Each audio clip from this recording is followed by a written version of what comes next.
Real Country 550 and 92.9 WAME Statesville.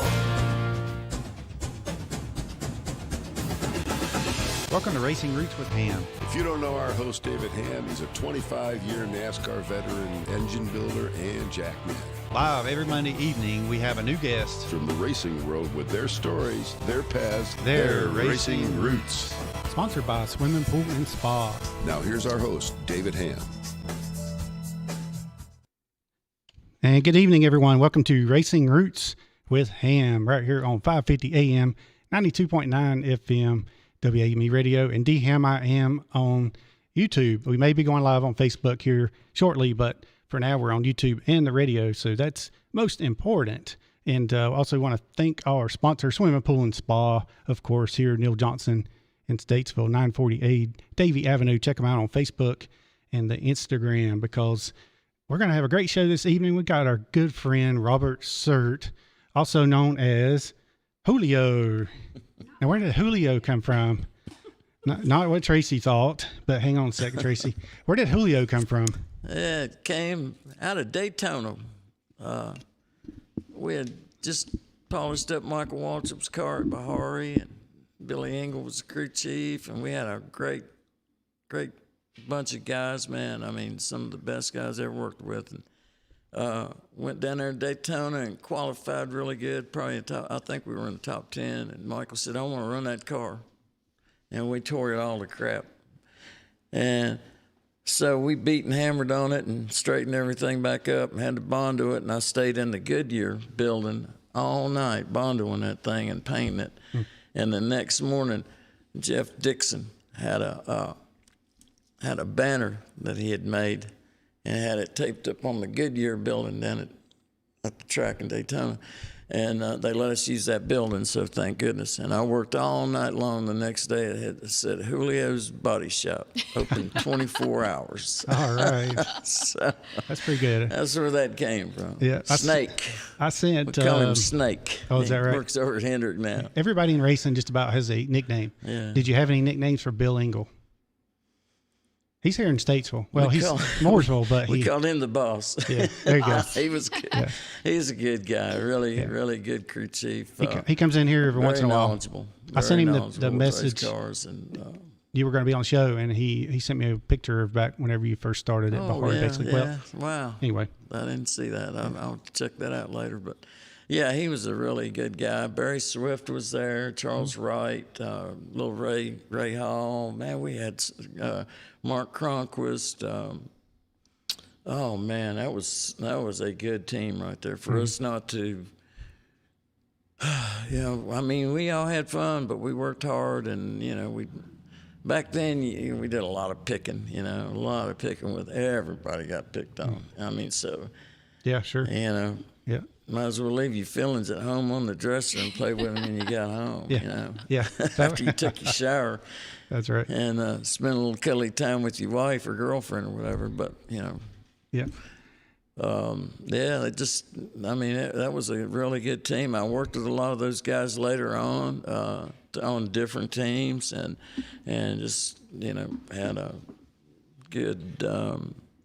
That was kind of like a dream team back in the day. It was, man. Bahari had the nice. One of the first ones to, and then Chuck Ryder, I guess Lawrence Harry and Dick Barrett decided to build that big old shop, and that was just like wow. That was a big old place back in the day. That was probably the first ultra, that was shop it. And we had a crew in there. We had a bunch of cars in there, too. We probably had about 20 race cars in there. I mean, we had a bunch of them. And you could look through the outside of the building, through the glass. That was pretty neat. Yeah. And see all of them. And they were all really good people. They were good to me. And, every team I worked for was always good, though. I mean, I was just, I guess, of course, pretty lucky person, basically, at that period of time in my life, and I still feel lucky. I woke up this morning, so there you go. Better than not. Exactly. That's your first goal of the morning. Yeah, is to wake up. That's my ultimate goal. Just to pop my eyes open and say, There you go. we First it's to sleep and then Not it's the to wake Twilight up. Zone, is it? Yeah.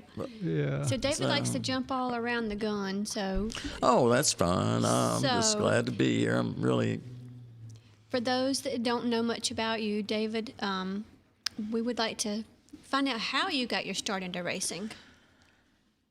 I was building airplanes. Left Texas, my home state of Texas, and moved to Oklahoma. Worked at Tinker Air Force Base. I was a civilian, but I built airplanes out there, and I learned how to about metal, aluminum type things, because most of those airplanes were metal, and really got intrigued with the pair of Cleco pliers and the Clecos. We had cam locks and stuff like that, Z's fasteners and all that stuff, which really went with racing, just like the plumbing, all that. Yeah, if y'all don't know what that is, it's basically you drill a hole, but you have these special pliers that have a spring-loaded thing that you stick in the hole, and then that binds two pieces of sheet metal together. Yeah. However Like a many rivet. you want to do. Rivet. It's a rivet, but You it's a put a temporary. backup washer in the back of it. Now on the airplanes, we didn't so much use backup washers, but on the race cars, it was pretty easy to get a 1/8-inch backup washer in it. And it was pretty neat. And there was a couple shops that sold all the specialty tooling for that type of stuff, and we ended up going from there to. But that's basically how I got into it. Got intrigued by it, and I started watching it on television. It was pretty cool back then. I mean, it was really interesting to me because I was kind of into fast cars, and women. Yeah. Slower women, but faster cars. Fast cars and women. Yeah. Does that explain the one time? Well, see, I'm going to jump all over the place again That's here. all right. There you go. Oh, you can tell this one story. This is this first one, and then we'll go back to your beginnings. But whenever you spent the night in your Hendricks? Oh yeah, spent many a time in that Rex Stump's office, and then I might have woke up a couple times a little hungover-ish. Sarge or Rodney Combs or somebody would end up popping in there because my truck would be out in the parking lot, and I was the first one there, so they pretty much knew, he'd been out last night. Yeah. And so usually, it was pretty lenient back then, and we all covered for one another, if there was any kind of tad bit of hardship. So they'd wake me up about break time, and I'd say, I ain't working today. And I'd walk out through the shop, jump out in my truck and go home, wait till the next day. But Yeah. I always had a good time. They always rode me pretty hard about it, but, that's a true story. I mean, When I basically got back from Bristol one morning at about 5:30 in the morning, and that was, but we were riding back, but the traffic and all that, we just kind of pulled over and it's like, you know what, heck with it. We're going to take our time getting home. 5:30. Rode back many times. Yeah, rode back many times from Bristol and Rockingham and Darlington, and then Wilkesboro. back when we had the company vans, whoever was your car manufacturer, back that was before Rob got killed, and they would pretty much supply you with vehicles, and then we went to rental cars or vans or whatever, went from there, and then finally, next thing I knew, we had a B200 King Air, Oh boy. We were flying around in that thing, we got us there a little bit quicker. Now, all the West Coast stuff was still commercial, California and Phoenix and places like that, maybe Watkins Glen, but for the most part, we started flying. That was when they slowed down from Thursday to Friday, Saturday, Sunday, when they had done that, but still, we hadn't gotten into the pit road speed yet, so that was pretty neat.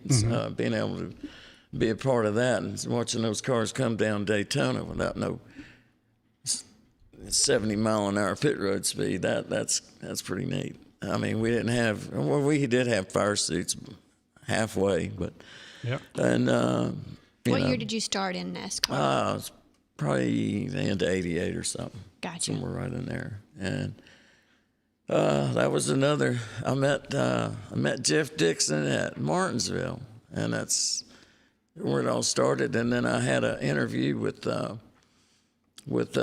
Bill Engel, and I went from there to. And I was living in Virginia at the time, and come down here one day. I took a day off work. Imagine that, and I ended up down here, and I found out where Bihari was, and I went to. I didn't fill out any resume or anything. I didn't know how to fill out a resume. I just told him what I could do, and he gave me a chance, and that was it, you know. And never looked back until, you know, other things happened beyond my control. Just, you know. All right, so let's go back to Texas. Stuff. But yeah, let's go back there to start. And so you were in Texas, and what made you decide that you're going to wrap it up? You're going to just pack it up and head on over to NASCAR country? Man, my uncle lived in North Carolina, Charlotte, North Carolina. Actually, the same house I live in now. My dad's brother, and so I knew I had a connection here, and I knew that, you know, to get closer to the racing thing and leave the airplane thing, which I could have ended up probably staying there at Tinker Air Force Base forever. It was, you know, but it just, I mean, jets are fast, but it just wasn't fast enough for me. You know, I wanted I wanted to go fast but not take off. You want to be a little more grounded. Yeah. I got you.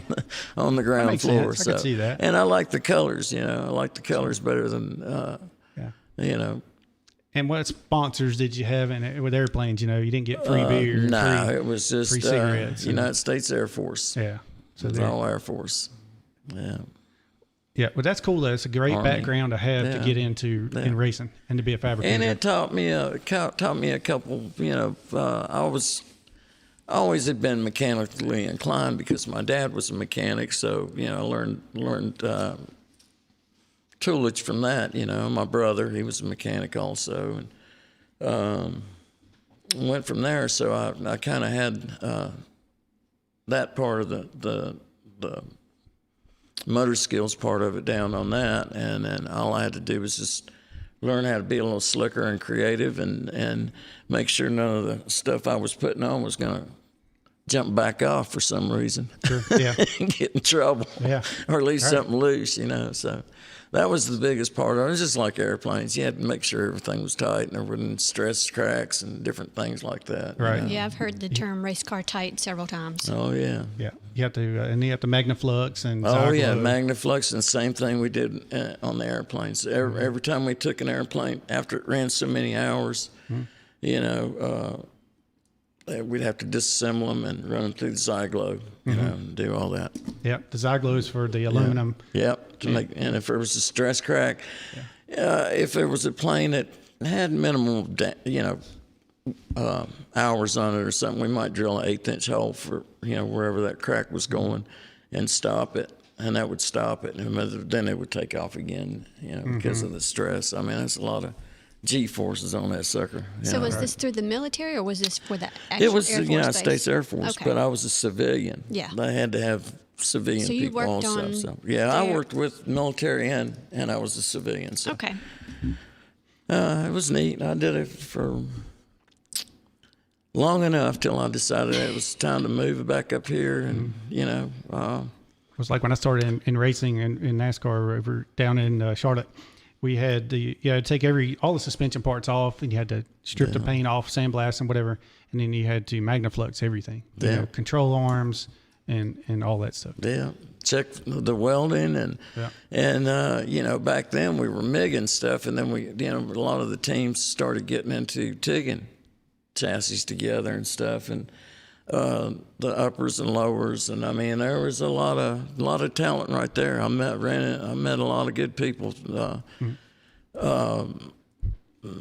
I mean, really knew their stuff on that. I mean, Steve Levitt, Bill Funderburk, Don Letarte was a good guy. He was, you know, Mark Whitten, Butch Lamoureux. There was all kinds of really, really good, talented people, and there was a lot of good TIG welders. And that's, you know, I wasn't I wasn't a good TIG welder, but I could MIG. So I got my way through that. But every now and then I would take a dab at it, usually mess something up. I'd have to try it 2 or 3 times, but I'd finally get there eventually. But, Well, I can solder pretty good. Oh, yeah, sure. Robbie McLeod is another good one. I mean, he was Bobby Newling. Oh man, so many good people that I had a chance to work with through the years, and I'll never forget them. And Jimmy G. yeah, Jimmy G. He's a good body hanger, good fabricator. Him and his brother Robert G. and Robert G. Senior worked with him also, and he got a chance. I worked with Waddell over at Hendrick before. That's right. With the things were changing a little bit at that time. Right after the what was it? Slim. I can't remember the Greg Sachs was driving it. The Greg Sachs car. Yeah. You're talking about which car he was driving? Oh, that yellow and red one. The diet drink stuff. No, it wasn't a diet drink. Yeah, I guess it was a diet drink. Slim. It wasn't Slim Spa. What was it? Slim something. Trim Spa. No, Trim it wasn't Spa's Trim a Spa. diet pill. Go way back. Go to the drink. Oh, it was way back there. Yeah. Tab. No. Diet. It's like a It's a what? Slim Fast. Slim Fast. That's what it Slim was. Fast. Slim Fast. Yeah. Yeah. It was Slim Fast. That's it. You get a chocolate yeah. vanilla. And there was just a lot of good times, a lot of funny things happened. I mean, I can remember some of them I can't, but just Some you could tell, some you can't. yeah. There's some. For what was it like? You walked into Bihari, and that was your first time in racing, your first your dream job, I guess you could say. And you come in into the '88 season or thereabouts. Yeah. And so what did you like? Who was your connection there? Because a lot of times you had to know somebody. Same guy that named. Actually, first guy I met was at Martinsville. I was working on a modified team, a Southern modified team, and I knew a bunch of guys in that series, and the Winston Cup cars were there like always, and I ran into Jeff Dixon, Snake. Okay. Yeah. Yeah, works at Hendrick now, and he helped get me that into the door, and to talk to Bill Engel and Harold Hawley worked there at that time. I mean, he was really good to me. Barry Swift. There were a lot of people. Just I had a lot of common interests with them. We were all kind of all about the same age at that time, and we were all young and rambunctious and raring to go, man, and build some good race cars and have a little bit of fun in between, and so back then you had the car templates that you had to put on, right? Oh yeah. And so they had particular colors on them and that kind of thing. What was it? There was what was his name? Steve Letarte was there. Patrick Donahue. Yeah. Jeff Mandarin. Jeff Mandarin. We called him Jabbo. Okay, yeah. And that was one template incident. And I'll tell you another one that was on me. So it was about me, and it was a joke on me from the whole team, I guess.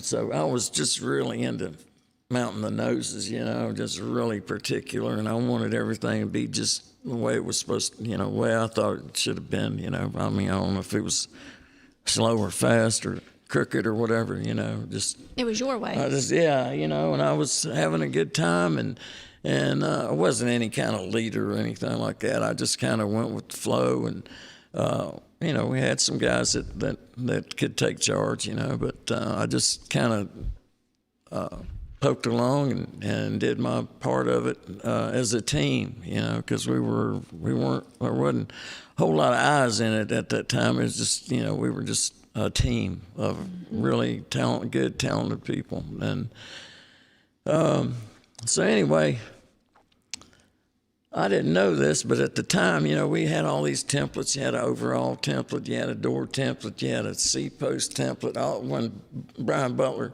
started making all the templates for NASCAR, and they came in a pack. I mean, just a whole pack. I mean, I remember back in the day we had like an old wooden overall template and a door template, and went from that to 30-some templates, man. I mean, a hood template, a nose template. Well, anyway, I always took care of that nose template, you know. And one day we went through the, you know, everything you go through we had a page that we did all the height numbers, and then there was one guy on one side of the template, another guy on the other side, and we had a no-go gauge, you know, and had 1/8 inch, 1/4 inch, and a 1/2 inch, and there was different colors on the templates: green, blue, and red. Which green was a 1/2 inch, blue was a 1/4 inch, and red was a 1/8 inch. So anyway, the nose template, I guess it did have some blue. I guess it did have blue and red on it, now that I think about it. But anyway, I had the nose template, and I kind of kept track of it all the time. And so anyway, come time, we were getting ready to take this car off the plate. And, I was all excited, man. This thing was just beautiful. But they were all beautiful to me, you know. So anyway, Eddie was there, Eddie Dickerson, and there were some other people, you know, just all standing around. And I didn't really catch on to it at that time. And it come down and put the nose template on there. Well, they stuck that nose template on there, and it looked like you could stick your fist through it. Mm. Okay. And I looked at that nose template, and I was like, there ain't no way. I didn't get that car off that far. And they were like just playing it up, you know. Oh, man, we can't let this thing go out the door like that. NASCAR will never let it go, you know. And what they done, they added about 1.5 inch aluminum to a 3/16 piece of aluminum and made the nose template where the whole contour of it fit just right. Mm. Except for the bottom, where like on the luminous, I guess it was the luminous, the ones that had the square bumper before the Monte Carlo. Yeah. It was the luminous, and what it done, it had a drop off, and what they done was added some to it, so it kicked the template out. Mm. And when I seen that, man, we were getting ready to go to lunch, as I recall. I think we were getting ready to go to lunch, and the next thing I knew, man, I was like, man, golly, I really messed this thing up. And they were just going with it and going with it and going with it. And so the next thing I do, I was getting ready to get the Ziz wheel out and try to fix it somehow. Yeah. And then finally, before I get ready to start cutting on it, they told me it was a joke. So then they pulled out the real nose template. You were relieved. Oh man, I was getting ready. Yeah, I was getting ready to get kicked out the door. Yeah, big time, and never come back. I guess that would have been around 1990 or so. We were up there on top of the hill back then, before Randy had taken that part over, and we had moved down to the bottom into the newer building, and then we pulled one on Jabo too, on Jeff meandering. Somehow, I don't know what the deal was, but he got sent on some kind of long wait mission or something, a whole stretcher or glass stretcher type deal. Yeah, and muffler bearing. Yeah, something like that, you know. So by that time, I can't remember who made it. It seemed like it was Ronnie Hoover that made it. But he made this nose template that was about this big, and and it had blue and red, just like the normal template, no, you know, all the other templates had. Yeah.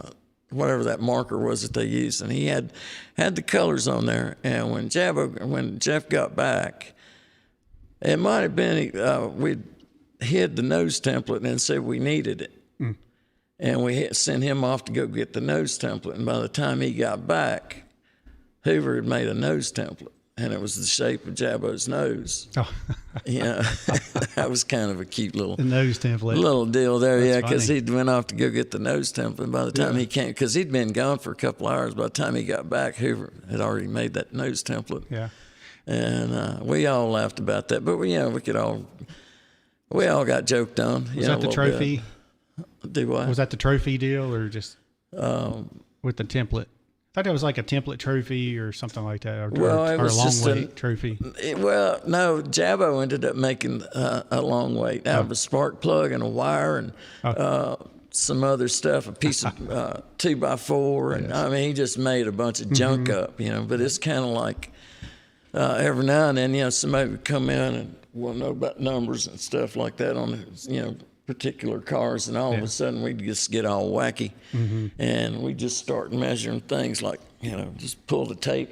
People would be looking like, what's he measuring that for? Yeah. And we would just get into some kind of serious conversation about why we were, doing this and what this number was, and be like, oh, it was some ridiculous number, and it didn't even really matter. I mean, because we'd measure one side one way and go to the other side and not even measure it the same. So, right. And it just got people kind of, I mean, that's just stuff that we would do just in to racing, kill time and break up the monotony of how serious racing was, And I mean, but we made it fun, We always have the young people around, and just like in radio, let's say we have young Bryson over there, and we like to, you always got to play jokes on them and things. Oh, yeah, you got to keep them on their toes, man. Yeah, that's it. That's right. Are we Good playing segue. any? That was great. I know, right?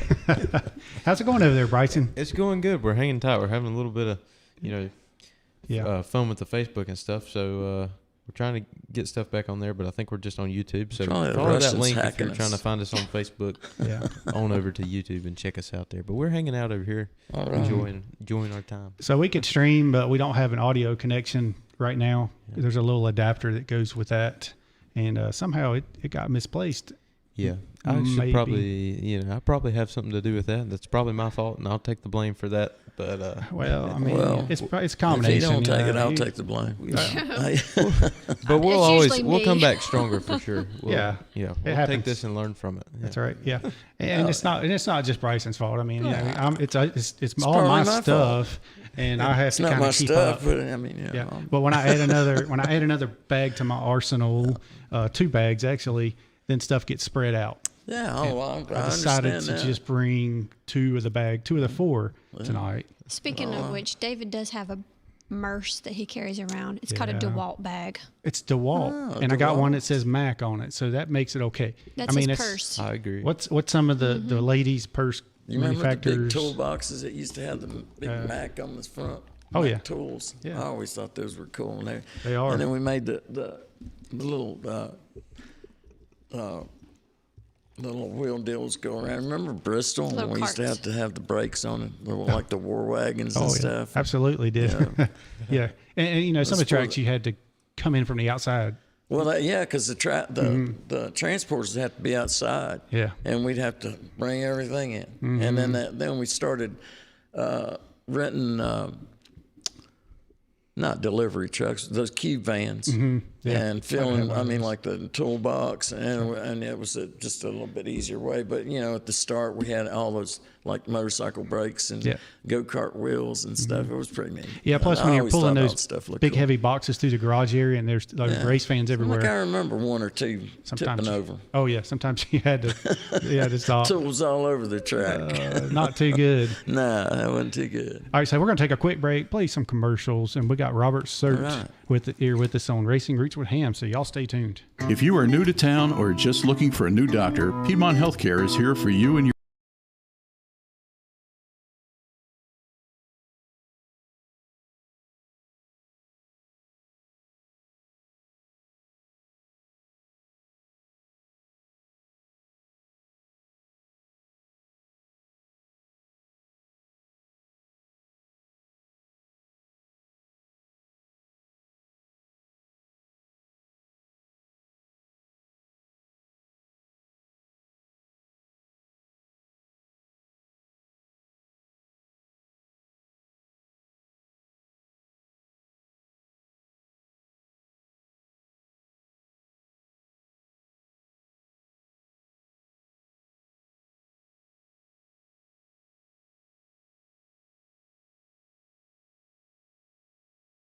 thing we need here at the radio station, and you can too. Under new ownership, stop by and give Amy or Jimmy a call, 704-876-4040, or email Amy at trophyhousetreasures.com, or go online to trophyhousetreasures.com.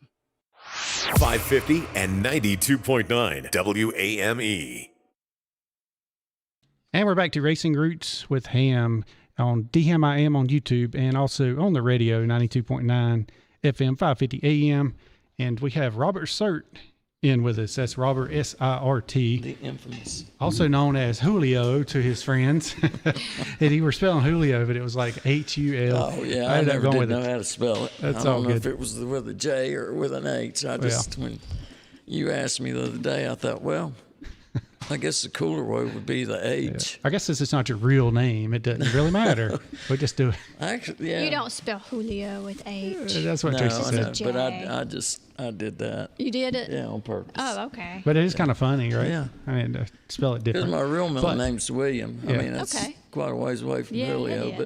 But when you get a nickname, you But get if you look up Julio on Google, Uncle Google, you come up with all kinds of strange other things, like medical things and whatever. So I was like, we'll go with the J, you know. Yeah.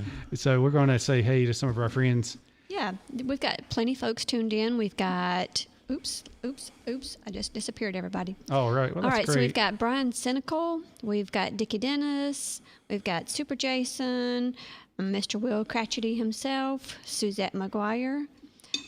Bill Lowe's actually tuned in. He does have 2 questions for you so far. Oh, gosh. Yeah. It's Will Cronkite is tuned in. Oh, okay. She always says Cratchity. That's his name. I think he wanted to change that, but yeah, somebody was supposed know. to help him and didn't. well, you know what? We'll I thought he was get a on redneck that. racer. He is. He's a redneck He racer. is. If you, Am I on here? Yeah. if you want to, if you want to check out his book, go to NASCARredneck.com.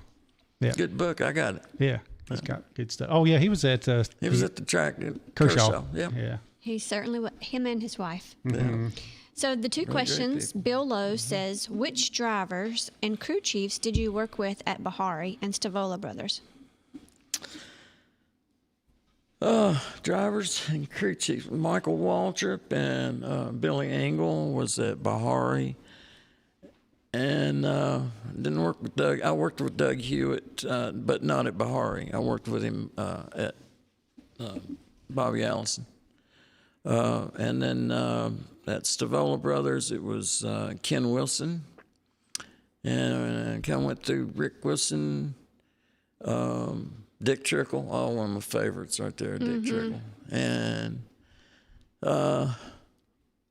David's thinking. I got a good story with Dick. That's what it is. We were always pretty good buddies, and a lot of lollygagging around. Billy Stavola he was a lollygagger too. You know, what I mean, he lived in New Jersey and kind of a long distance relationship with racing, so he would only show up on weekends.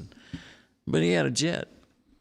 It's better than a King Air, I guess. Get you there faster. Yes. Yeah, it was fast too. But anyway, I remember cutting a finger out when NASCAR said no more cigarette lighters in the race cars. So what we did was Velcroed a piece of Velcro right there and Velcroed a lighter stuck to Dick's chest with a couple cigarettes. So when a caution came out, he could take a cigarette break, smoke in the car. Yeah. Kind of like the Silver Fox did, but he used a cigarette lighter. You know, this was later down the road. But anyway, cut the thumb finger out so he could strike that Bic. Yeah. You know, and he'd light him up at Marlboro Red, you know. And then later after the race, you know, everything was all said and done, he'd say, "Let's burn one, Julio." And I'd give him a Marlboro Red, and me and him smoke and maybe have a couple Coors Lights along the way. I like the way you said it. You said it like Sterling. Coors Lights. Yeah. So how did he put his cigarette out if he was in pit stops? Oh, he just threw it out the window. Yeah. With all that fuel? Yeah, focus to the left rear. Yeah. Just toss it out to the left rear. Oh, okay. Seemed like I got caught on fire at Martin. I caught my hands on fire one time at Martinsville. I just out of dumbness on my part. I lit a cigarette right after guy spilled gas. Yeah. And I think I was changing tires or something. Got gas spilled on me, and I still had them Simpson gloves on, and I lit that cigarette. Yes. Next thing I knew, the fire dudes was spraying me out. I bet so. Yeah, I can imagine.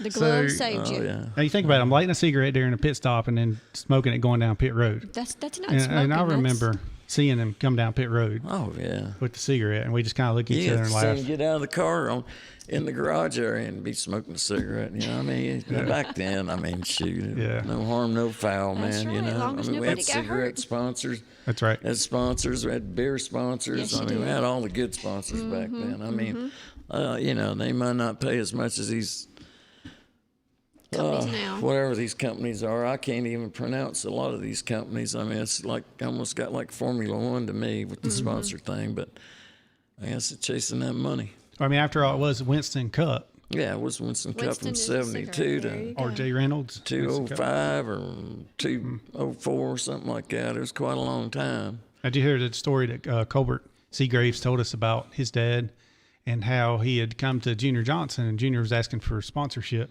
and he said, well, how much you need, Junior? And he said, I need 150,000 to sponsor his cars out there, you know, 11 and 12 car. Yeah. And he said, well, I got 70 million. How you want to spend it? You know, who else can we talk to? Yeah. Junior said, I think I'll get you hooked up with Bill France Jr. there. 'Cause, Oh, yeah. Well, there was a second part of Bill's question. He says, what were your different jobs with the Rainbow Warriors? okay, Let's see. were you Rainbow Warriors then? Because that was the beginnings of Jeff Gordon. You know, 93, I think. 93. Yeah. Well, we ran Atlanta in 92, and then we won Rookie of the Year in 93. Okay. Yep. Because he was still in the 90s. We won our 90, first he was, race at Charlotte, Coca-Cola 600, but Yeah. in 94, and then we won the first Indy race also in 94. But 93, so I was going to say, was- 90, he it was was still the- down there with Bill Davis in the Baby Ruth the car. Baby Ruth thing, and it was probably still with the Ford thing and converting over to us, and then we made room with him on that. I mean, and which was probably a great move. Oh, absolutely. He's a great driver. Yeah. But you know, good little person. I mean, really good person, man. Really good guy all the way around. And so it just grew from there, and then we ended up. Seemed like Terry had come along when Ricky had left, and we got the Kellogg's thing from Tide, and then 5 car. and then we still on the 5 car, and then we went and we got the 25. Well, I mean, it went from Folgers to Kodiak up on the hill with Jimmy G and Cheech Gardy, so David Oliver, Steve Crow Sr., Jr., Frank Edwards. Oh man, there were so many good people. Gail Wilson. Yeah. No, not Gail Wilson. Well, I'm sorry. yeah, Gail was over. But Gail was at the Skull Team. Yeah. But back to, so you were with, Jeff Gordon was in the car, and it was the, Oh yeah, what were my jobs? I worked in the R&D shop, so I didn't actually work in the 24 shop. I was just a tire changer on weekends, and I worked in the shop in the R&D chassis development engineering shop, and that's where all the race cars came out of. All the bodies got hung there, and then they went to each team. And so I was a body fabricator, body hanger, so to speak, and you know, got to watch the chassis being built. You know, well, we started out with Laughlin's like everybody, and then Ronnie Hopkins got a little involved in the picture, and then I had a good bunch of chassis guys there at that time, and then we went from there, and then we started building our own chassis. I mean, we'd already had one that Gary Dehart had built, Dusty, you know, which I think that car's in the museum now. But then that was kind of a different, really rigid chassis type car. But it every place it ever raced, it finished in the top 5 every single time. If it didn't win, it finished in the top 5. Yeah. Never got wrecked. So that was kind of a neat car. It was the tubing went through the chassis, through the frame rails, and it got welded on the outside and the inside. It was kind of a weird type deal. It was all MIG'd, you know. Yeah. But then when we started doing our own in-house chassis and stuff, I didn't have that much to do with that, but I would always watch them get built, with amazement watching Bill Funderburk bending tubing and making a roll cage. I mean, with a jig and, it fit every race car. I mean, and then, it was very, very interesting. There's a lot of good guys involved in that, though. I mean, I can't name them all, but, just every one of them had immense talent. All right. So the guy that was he was the he was the jack man. That was Andy Papatano. See you. I can never say his last name. Yeah. And just, I just it's memorized that. I guess when we would run out down in the field down there to work out, and he was on my back. I was the only one, I guess, I had to carry that big sucker. Yeah, sure. So he went from being a jack man to the trainer, basically. Yeah, because he had hurt his back. He played at Stanford, played some college ball or something at Stanford, and then I think he met Buddy Parrott somehow and got hooked up with the Whitcomb team, I guess.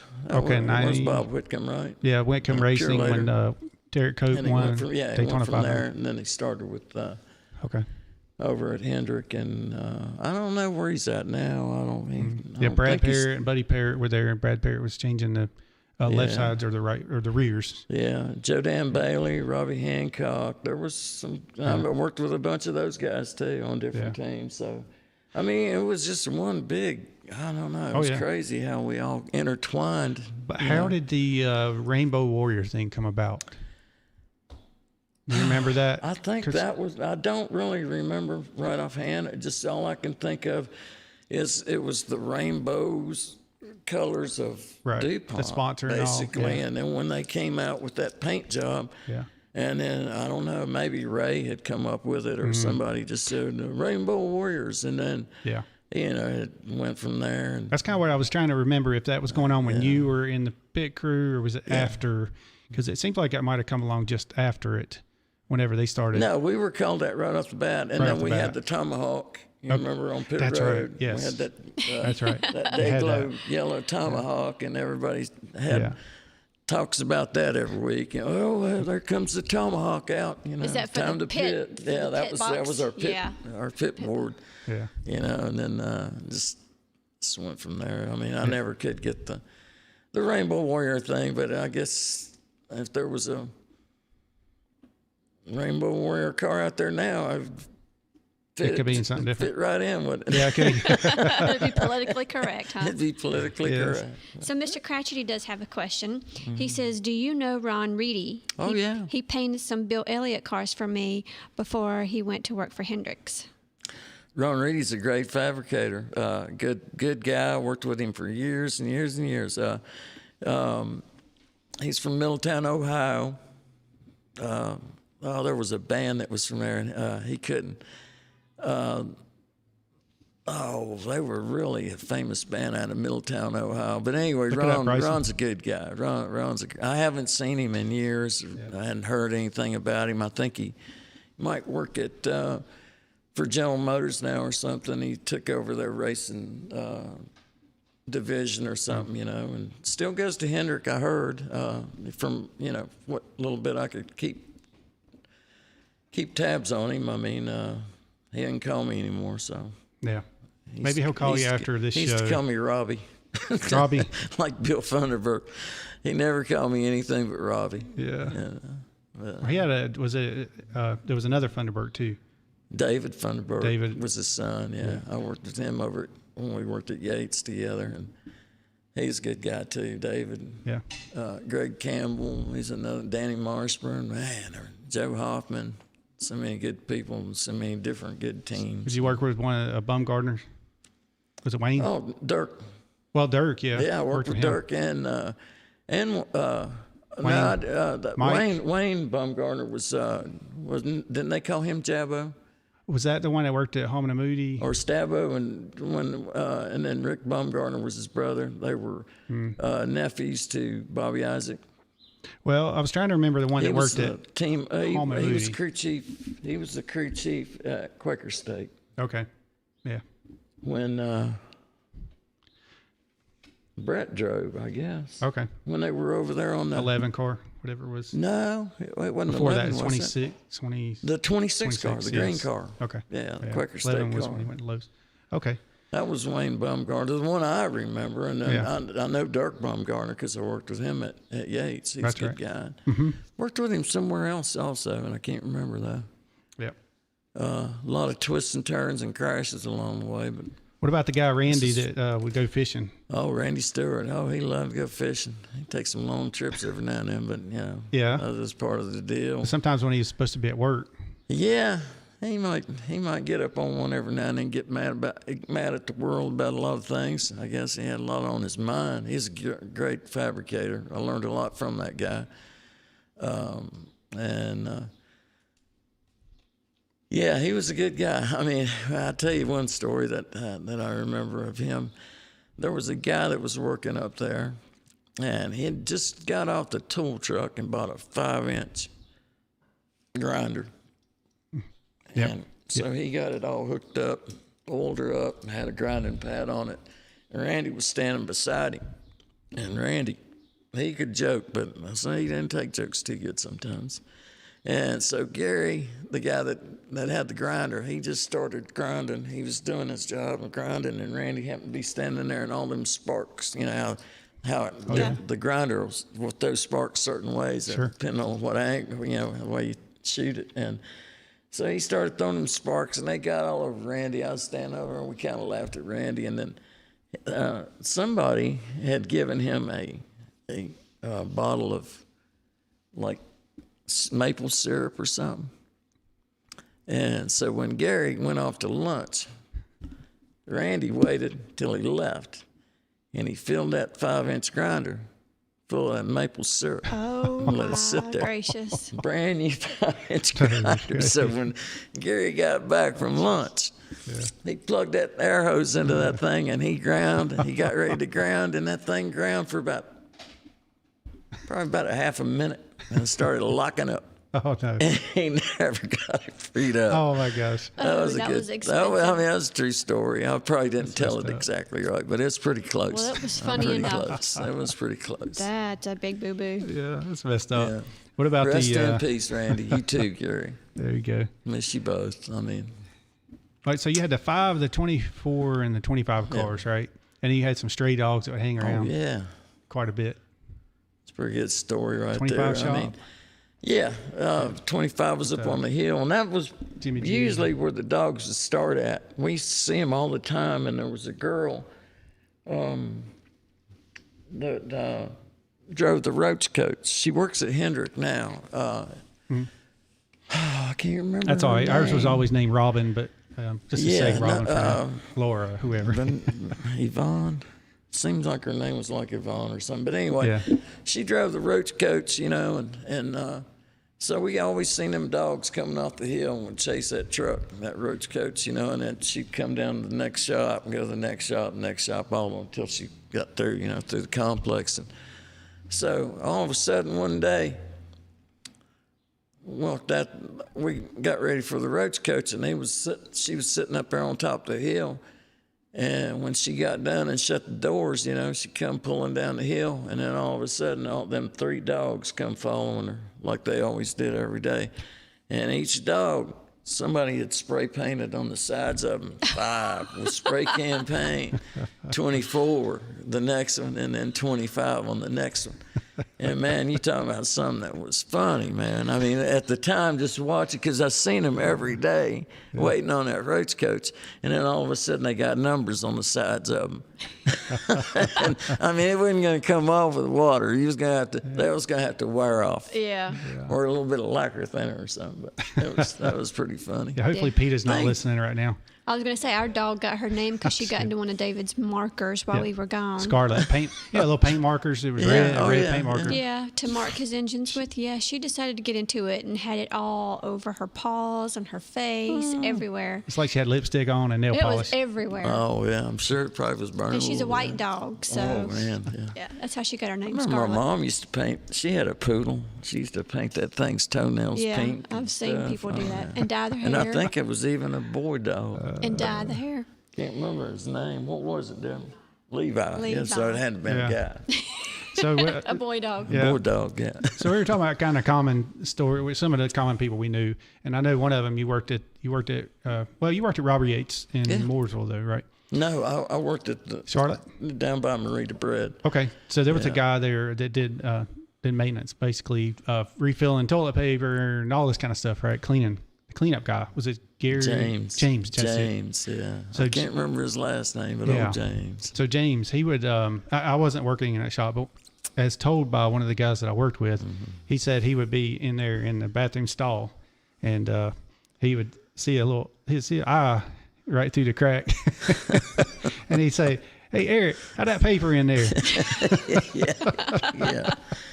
Probably Eric Horn. Yeah, well, Big Eric, actually, Big that Eric? Big E. Yeah, Big E. Oh, he's a great guy. It was the younger Eric. Oh, yeah, his dad worked there too at some point. But Eric Horn was great. Eric was a great guy. He retired, and 2 weeks later he ended up moving out to Arizona. It's terrible. Mm-hmm. Yeah, so sad story. But anyway, go ahead and tell your story about. What if I say I can't? I'll take the fifth on that one. All right. I forgot that. Okay, we got a question that's come through from infamous Dickie Dennis. He said, which track is your favorite and why? My favorite. Your favorite racetrack and why? That's a tough one, isn't it? That is tough because I liked a lot of them. What's your favorite big track? What's your favorite big track was probably Talladega. Yeah. Second Daytona. Right. The two, the big ones, the super speedways. I always liked the old Atlanta. The Bristol was always a good place. Right. So I have to put them in categories like that. So I could say, my favorite short track, Bristol. Favorite. Didn't care much for Sonoma. Watkins Glen because I don't know. Kind of boring. It was kind of boring. Pit stops were backwards. Yeah, and all that stuff, and then just got too. Or was that Sonoma? That was out. Sears Point. Sears. Sears Point was right, but Gilligan's Island was backwards. Was the backwards? That's right. Yeah. But Gilligan's Island. If you qualified bad at Sears Point, you had to be on what they call Gilligan's Island. I never did have to be out there. They had that was out west, wasn't it? That was out west. Yes. Yeah, that was out Sonoma. And that one was backwards. That at Gilligan's Island. Yeah, that little island was but Watkins Glen was totally. Everybody had to pit backwards on that place. I mean, had to put the fuel cell hole on the other side of the quarter panel. Right. And that was kind of. I mean, that way you knew that was our road course car because you had a opening for both quarter panels. What countries is it that's left on the European? Europeans are on the left side. Oh, that's the driver's, the steering wheel. Well, no, all the Winston Cup cars are usually on the left side. Mm-hmm. Except for Watkins Glen. And at that time, I don't know what they do now. I just mean you do everything backwards. No, it was, man. All the tire changers that kind of were done, because I remember we had lopsided our deal there one time, just trying to, where the front tire changers were the rear tire changers and the front, rear tire changers were the front tire changers. And then we always had a lot of fun at the pit crew thing, which I don't know if they do that anymore or not. I hadn't heard about it in Bryson, years. No, they don't do that still. I was thinking. I always enjoyed that. Yeah, I don't think it's as big as it used to be. I think they're trying to do more stuff like that. But they quit for a couple of years, and I don't know if they're planning on bringing it back. I've heard them talking about it. So, which that was always kind of fun to watch. So, they started doing like burnout competitions and stuff like in the after the season's over, they do the banquet and everything. So I don't know. Is that usually when they did the pit crew competitions? No, that was at Rockingham. That was all at Rockingham. Yeah, that was all usually on a Thursday. Unical pit crew competition, and that was usually it seemed like it was on Saturdays. Well, I remember having to go down there on a Thursday and take the car, so they may have changed it at some point. Because your backup car usually would be the car you was going to pit with. Yeah. And then everybody'd come in, it seemed like on Saturday, and do the pit, and then race. I mean, I don't guess they had any. Yeah, they might have had bush races there. I actually got to haul the car down there one time and drive it around. And, Hey, Bryce. Go I ahead, Bryce. remember Yeah. Richmond Gage one time going from Mooresville to Charlotte. Yeah. And I can't remember if it was one of those simulator cars or it was the backup car or some kind of one. It might have been the show car. I can't remember what it was, but he had it in the trailer.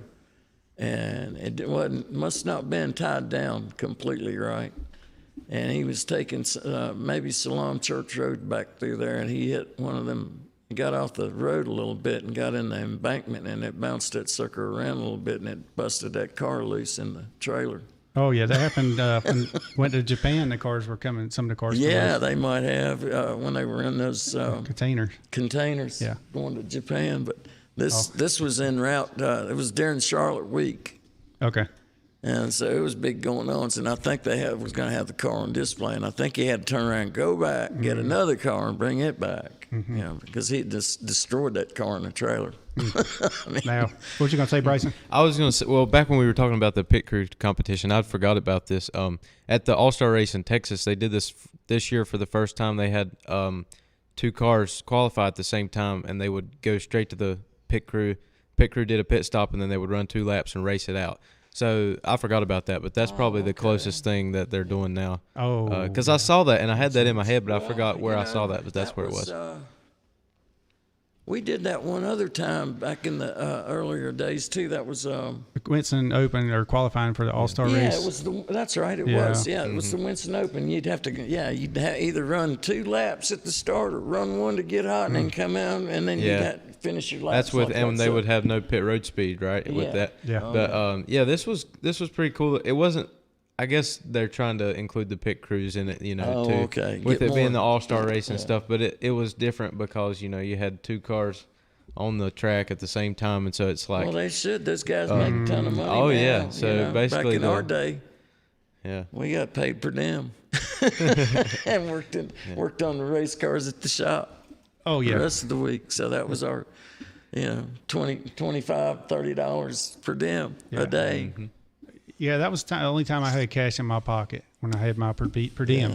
And then one of our team manager that we had hired, he cut it to $20 because he was $5 goes towards the food for when we have to eat when we're at the track. And we were just like, what? So every time we saw somebody else coming on the eating off of the truck, we were like, okay, so we're paying for you to eat. Anyway. I always liked them Jesse Jones hot dogs at Martinsville.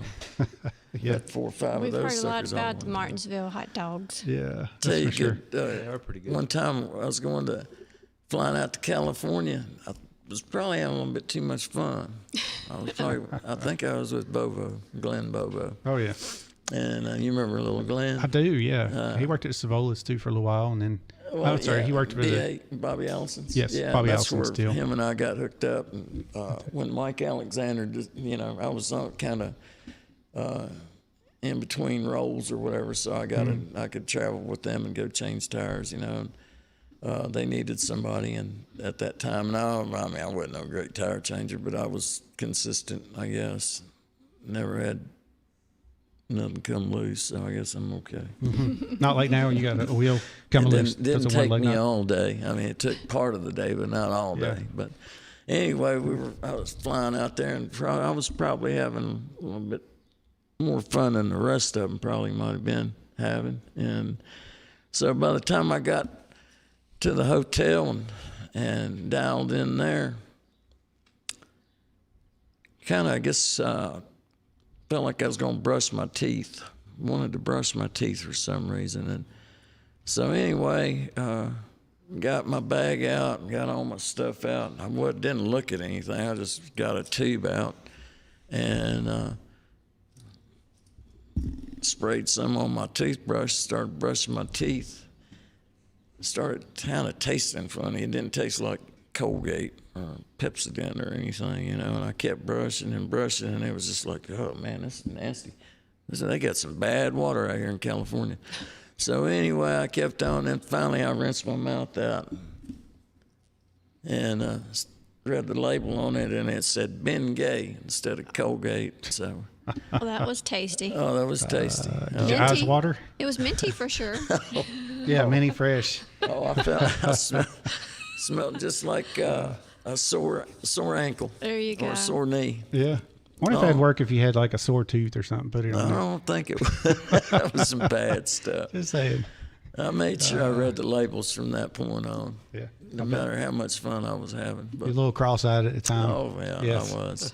Hey, let's take a quick break, and we'll be right back to Racing Roots with Hamm. We got Robert Sirt in with us. With more than 20,000 students, Iredell-Statesville schools rank among the 20 largest school districts in North Carolina. Our teachers represent a wealth of knowledge, with the average teacher in our district having 15 years of teaching experience. Iredell-Statesville Schools' innovative approach blends a one-to-one technology initiative with collaborative best practices and a hands-on approach to learning. In addition to traditional school settings, the district provides a wide range of exciting educational opportunities through our choice programs, specifically designed for unique student needs. No matter your age, your background, or your personal goals, there's a place for you in the Iredell-Statesville schools.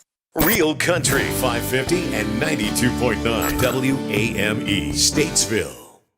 Are you having overwhelming cravings for 45 sauce or a Big Dipper? Need a huge salad for lunch and dinner? Don't worry, Groucho's is here to help. Order online, not in line. Download the Groucho's Deli mobile app right now, and you're a step closer to great sandwiches and salads for lunch or for dinner. Feed the whole family tonight. Go online to Grouchos.com or get the app and let Groucho's do the rest. Support local and stay safe. Get the Groucho's app, get your 45 sauce, and just smile. At Banner Drug, we are proud to say we have been carrying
Real Country 550 and 92.9 WAME. And we're back to Racing Roots with Hamm on 550 AM, 92.9 FM, and DHammiam on YouTube. And we got Robert Sirt in with us. He is a veteran of NASCAR. He started in 1988 at Bihari. If y'all don't remember Bihari, that was whenever the 30-car Michael Waltrip and Pennzoil team, and our good friend Bill Engel was over there, and a lot of other people back in the day. Then he worked over at Stavola Brothers, if y'all remember that. But he was only there for a short amount of time before going over to Hendrick. And that's whenever Jeff Gordon came along, eventually at Hendrick. And he worked at MB2 in 2001, and in Braun Racing 2002, and then over to Robert Yates Racing. And then on to Joe Gibbs in 2004 to 2010 or so? Yeah, right there. Thereabouts. In that whereabouts there towards the end. I started having trouble with yeah, so if y'all want to comment or ask any questions, go on to my YouTube channel, DHammiam. You can see us here live in the Randy Marion studio. Got an email from Bill Lowe, and he was kind of explaining the Rainbow Warriors thing. And then my friend Dickie Dennis reminded me to turn off the sponsor, the music. Well, so here's the deal. During commercials, I do mute the mics because I've gotten in trouble from YouTube, I guess you could say, because I played the Andy Griffith theme song. And so then they say copyright. Yeah. So, it's just one of those things. So I have to be careful when our commercials play here, or sometimes the commercials have music in them. So when I hear the music, I cut it. I'm like, instantly, it's like instinctual for me now to mute the music. But Dickie Dennis is a Richmond, Virginia fence climber from 2014. You know, you've seen Dickie on the show because you watch. Yeah, I have. I think so. Yeah. I glanced through it. Interesting guy. Mm-hmm. And speaking of Andy Griffith. Yeah. And Ron Reedy. Ron Reedy. Yeah. Yeah. Some guy had called earlier about Ron Reedy. Yeah. Mm-hmm. Here's a story about Ron Reedy at his home. When he would get off work at Hendrick, he had a bird that whistled. Oh, okay. His wife, Debbie, had a bird. Yeah. And they had it in a cage. It's one of them, I don't know. Macaw is a big bird, It's whatever. some kind of bird. But anyway, that thing watched Andy Griffith every day. Oh. Nice. And it learned how to whistle, the theme to Yeah. Andy Griffith. Mm-hmm. And when Ron would get home every day, that bird would start whistling Andy Griffith. Oh, wow. All awesome. night long. All night long. All night long. No. That's It not drove awesome. Ron crazy. I bet. he would come back in the morning and tell me about that bird whistling. And man, I mean, that was pretty funny. You know, at that time, I mean, I know birds can catch on to that stuff. I mean, What you do to shut them up is put a sheet over their bed. or get a dodo bird. Put a sheet over their bed. You put a sheet over their heads? Yeah, No, bed I over their think cage. that's what would happen. They put a sheet over it, and it would shut it up. Mm-hmm. And then when Ron would come home, Debbie would open up the sheet, and that bird would go nuts singing Mm-hmm. that theme whistling that theme to Andy Griffith.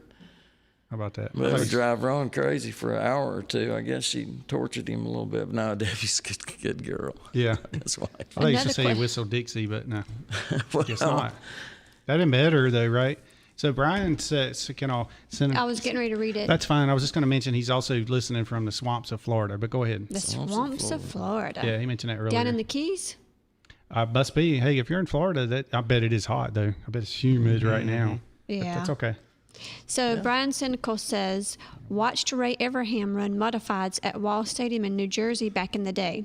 Did he ever come into the body shop and help you hang noses panels for NASCAR inspectors to catch or to not catch? No. No.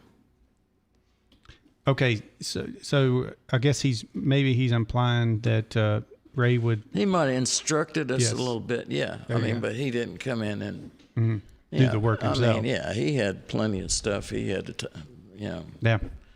dogs to chase at that time. He didn't need to, he just gave us a direction or told us kind of what he was looking for. And, it might be a little bit different. I mean, you can't be crazy way off like that template story I was talking about. You can't be an inch and a half off. I mean, Yeah. But you half could tweak. inch, quarter inch, eighth inch is about all you're going to get anywhere. So at that time, and it's, now I guess they have that cradle thing that, NASCAR takes around. It's got all the cross templates, overall, and everything all in one deal. And it sits down like the Pro Stocks used to have, NHRA. But back in our day, it was all one template at a time, Yeah. so. Well, in a lot of the shops now, now they don't need them, I guess, but they had the laser, like I was over at Penske and looking around, and they had all the laser stuff for doing their templates back here 3 or 4 years ago. Yeah, well, that set of Brian Butler templates were laser cut. No, I mean, that's the... Oh, you mean instead that of template, templates. that cage template that had all the overall and it had all the crosswinds? No, I mean, they actually used laser to measure... So, Oh yeah, they used that thing with the It's like a we used to booth have one that of they those roll too. the- It was an arm, and it had the little button on the end of it, and it would tell you every measurement. Pretty much draw a picture of the car. a CMM, coordinate measuring machine. Okay, Jim what Wall we used use to in do that different- over at Hendrick when we Yeah. first got that Look thing. at you sounding all Well, educated. I use them. We use them mostly in like I would inspector have just parts said it and looked things, like but- a BB on the end. and for- Yeah. yeah. Speaking of dogs. It wasn't so coppery. It was more chrome. Yeah, speaking of dogs, I was told to ask you about the dog in the wind tunnel. Did I say it right? Oh, the doll. The doll. The little infamous little D doll. The wind tunnel doll. Yeah. We were at the wind tunnel up in GM up in Michigan one night. Rodney Combs and Ronnie Hoover. I forgot who all was with them. I think we had a 24 car up there. Ray was up there too. Maybe if I'm not mistaken, maybe not. But sometimes he would go on things like that. But anyway, we had a lot of time on our hands, and a lot of wind was blowing, and you'd have to wait till it got down to a certain speed before you could walk out on the tunnel, because the wind would blow you around pretty good if you. Yeah. Oh, yeah. You couldn't, you'd have to be ready for it when you open the door. So in between times, we were put together this little, I meant to bring a picture of it. I seen a picture of it the other day, and I was going to bring it. But anyway, so we started making this little doll. He had hair. We used to, what were those pads that you could scrub stuff with? Scotch-Brite? Scotch-Brite. Yeah. Yeah, we tore some of Scotch-Brite apart, burgundy Scotch-Brite, and used his hair. Oh, yeah. Made a real realistic, put a little pot belly little on voodoo it. doll. Pretty cute little, he was a cute little thing, about that tall. Yeah. So anyway, after we got done, we'd spend all night working on that car and tweaking it here and there. And in between, time that the wind was blowing, and because it'd have to go into yaw, 3 degrees yaw, 6 degrees yaw, whatever, and it'd straighten back up, and then they'd shut her down, and they'd get down to about 25, 30 miles an hour, and then they let you get out, but not till the buzzer went off, So we had plenty of time to make. It was wind tunnel play. So in order to really make it hard, you'd have to bake it. Put it in the baker that they had there, but we didn't bake it. We just stuck it together, made it, and we got on the airplane that night. It was very late at night. By the time we got home, we weren't ready to go to work the next morning. Not till we woke up, probably about 10 o'clock. So anyway, word got out that we had made some kind of doll, and everybody was in anticipation of this little doll, and I had it. It was in my hands. So I took it home with me off the airplane, off the Hendrick plane, after we touched down at Signature, wherever we were leaving from at that point in time. And so anyway, I don't know. It kind of grew a resemblance to somebody at Hendrick, and I left him in my truck, and Sarge, he had gotten wind that we had made this little doll, wind tunnel doll, and it got all through the shop, and so anyway, somebody had gotten in my truck and took it out of my truck. I left my truck open, so they took it out of the seat, and so anyway, I heard about it. I looked in my truck, and it was gone. So I found out who got it, and I went to his truck, and I snuck into his truck and got it back. And then when it was all said and done with, we had a little bit of laughter and some funny stuff going on with it, and everybody got to look at it. And I had some pictures with it, but anyway, in the end, Hendrick had a pond on this end and had a pond on this end, of the complex in between where we worked at. So anyway, that day at lunch, the guy that wanted me to destroy the doll, I said, well, let's just throw it in the pond. So we went out there that day at lunch, going to lunch, and I think he went with me anyway. I chunked that doll into the pond. I got it going, and he landed, and I said, "Yeah, I bet that doll just kind of floated down feet first, and all the fish in the pond was looking at it like coming up to it and backing up."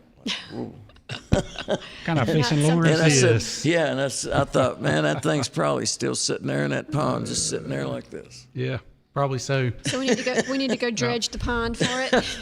Yeah, I did that to my boss. I made it out of epoxy, and he Brad Thrower Remember him?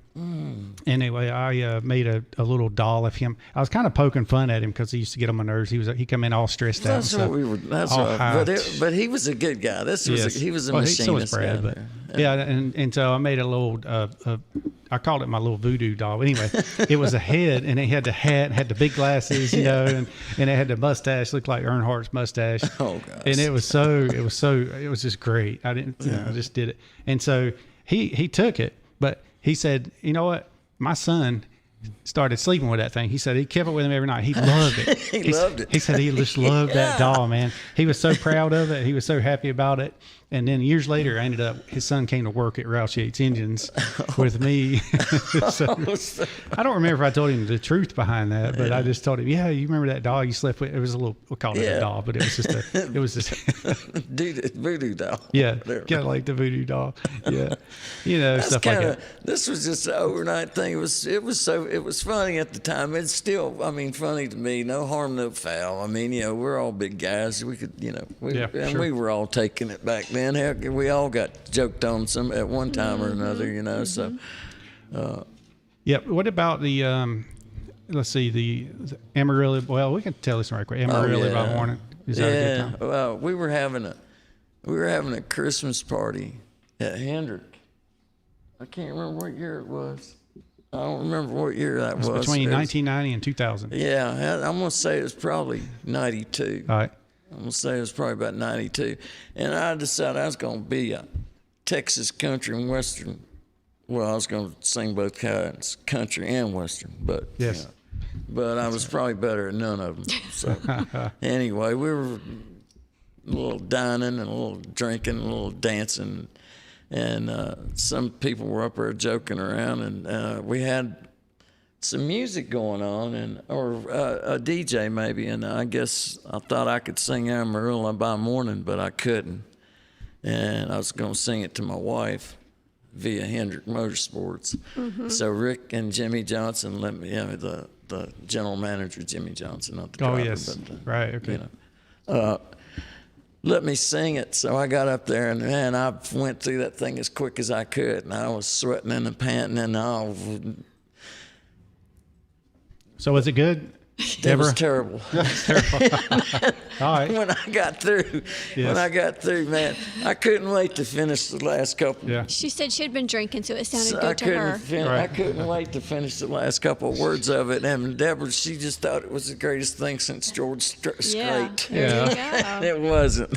And by the time she got up on the stage, I was walking off, man. I was getting the heck out of there. I never did it again, but everybody used to make a joke about that all the time. But Julio's got to get up and sing Amarillo by morning, and Sirt would get on the intercom sometimes and sing and play Amarillo by morning. You know, it was just dumb stuff. Right. It was just things we did back in the day. Hey Bryson, do we have a question toward the end of the? David's favorite song is 5 o'clock somewhere. Oh yeah, just so y'all know. Yeah. He likes to sing those on cruise ships. Listen, out of key. Listen, the cruise ships, they change the microphone. They do not. Just to make fun of you, they chase it. They do not. Make it sound a little seasickish. Made me sound like a girl. That's what it was. I was like, Amarillo by morning. I was like, wait a minute. I am trying to not. It was 5 o'clock. No, yeah, it's not good. Not good for, and anyway. That's how you are. You just don't realize it. That's it, yeah. You just got to hear yourself amplified. And I'm just going to talk like this from now on. I even tried singing like the Amarillo bomb, and it was you still. You weren't singing Amarillo. You were singing 5 o'clock somewhere. Just example, okay? Take it. You gotta have that growl to it, you know. You gotta, George has got that growl. Gravelly. But then he's got 50 number one hits too. That's right. We ain't got that many yet. No, not yet. Working on it. Still working on my next career. I'm still starting on my first one. Working on my first one, but I don't think I ain't gonna get there. Oh, so we had my son Tyler Hamm's tuned in. Hello, Tyler. He says, "What does some of your tattoos mean, and how long have you had them?" Can you tell? I can tell you Texas. about this one right here. That means Texas. Great state of Texas. Yeah. The Republic of Texas. Okay. Everything's bigger. 1836 to 1845, and then I guess we become after we become part of the states, and then went from there, Estados Unidos Mexicanos. Yeah. Before that. And then, I don't know. I got a new nickname.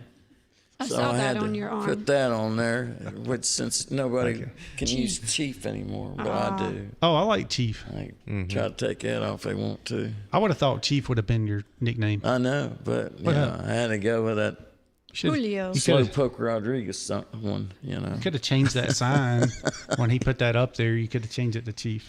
Yeah, not just some other ones are just. And then you could have always said the Rainbow Warriors. They named it after me because I'm Chief. Chief, yeah. Chief of the Rainbow Warriors. And then you pop your arm out and say, "See, Chief Rainbow." Sorry, I got the tattoo to prove it. I wasn't going there. All right. No, that's when I quit getting tattoos. Okay. When, but yeah, some of them are just foolishness. Probably, now that I think about it, and it's a permanent reminder of a temporary feeling. Yes. That's I true. mean, yeah. That happens. I did a lot of dumb stuff back in my younger days to be as smart as I am today. You might have been a little overserved. Yeah, times. exactly. Understand? Yeah, kind of like with the Ben Gay deal, Yeah. So I was having too much fun. when you worked at Hendricks, y'all had two different shops, and did y'all ever have balloon fights? Oh man, yeah. Sarge, he's seen this. He's seen this commercial on television about these surgical tube water balloon deals, and it took like 3 people. Yeah. There was a handle on this end, a handle on that end, and there was a pocket in the center for the aimer or the like water balloon. And it was made out of that surgical cord, so you could really pull like it a back. slingshot. Yeah, like a slingshot. And we used to shoot them down. When we first got them, we had a whole cardboard case box full of water balloons that a bunch of people had filled up, during the morning. And at break time, we started shooting them water balloons down there to the 24 shop, which is about 100 yards away from our shop. Mm-hmm. From the overhead door to the overhead door, so we could. And I was the shooter, the aimer, and the shooter, and Big Mark Whitten and Butch Lamoureux were the ones holding the handle. So I got the easy part, the lucky part. Yeah. And the one that was going to probably get in trouble part. Yeah. You got to do the aiming. That was I was just holding the handle. Sure. He was the aimer. So anyway, we started shooting them down there in the 24 shop and started splattering all over their shop floor and stuff, And then they ended up getting one of them water balloon deals, and I think Ray might have been the shooter back to us. So we were shooting at each other back and forth there in break time. Hold on, Ray Evernham. Ray Evernham, yeah, he had a little bit of fun with it. Okay. Every time I saw him, until that one guy got hit. Oh. He was the transport driver, and he was coming out of the transporter. I just happened to launch one off that day, and it hit him in the arm. And he went in there and told Ray about it, and then we quit doing it for a while. But I can't remember the boy's name. It was the truck driver, but he kept the transporter in shape and all the stuff on there, like they normally do, like Tommy Mullis used to, and Ricky Garcia and all the. We had the Coors transporter. Hard Times. Jerry Sweitz. Oh, Jerry, yeah, I remember Big Jerry. I worked with Jerry when he was at 25, and then Danny Heike was another good one too, man. Yeah. Richard Bostick and Henry Benfield. Henry Benfield. Oh man, all them, everybody back in that day, except for me, were pretty much living there. I mean, a lot of them are legends, living legends, and some of them have passed us by since, but they're legends in my eyes, Yeah, Hard Times' biggest thing was been a part of it. Oh yeah, Hard Times' biggest thing was, hey buddy, can you do me a favor? Hey buddy, can you do me a favor? So I looked at him one time. I said, hey, good buddy, being a truck driver. He's like, David, never. Don't you ever call me good buddy again. Pretty much just like that. Did you really know what it meant, or did you just? And I just laughed. No, I knew because there was there was some songs out. Was it C.W. McCall? C.W. McCall. C.W. McCall had Convoy, and there was one though. It was called. Anyway, I have to think about it, and I know it, but it was C.B. Savage, and it was 10-4, good buddy, and it was this. It was a highway patrol. Yeah, it was a high pitch. And toward the end of the song, you start realizing if you listen real closely, you'll see my voice is changing, and there's 5 Mounties tailing you down. Whatever. It was highway patrol following him. But he was playing along with the truck driver, and he's like, this weird, strange voice comes over to CB radio. It was CB Savage. I remember one, So, but I'm anyway. not even going to that one. So I was doing that as a joke with him. Good buddy. I Because felt I got bad. tired of him always saying, hey, buddy, you want to do me a favor? I'm like, dude, I got to build engines. I got my own job to do. I ain't got time to play. Hey, buddy. You're the truck driver. You come home, you wash your truck.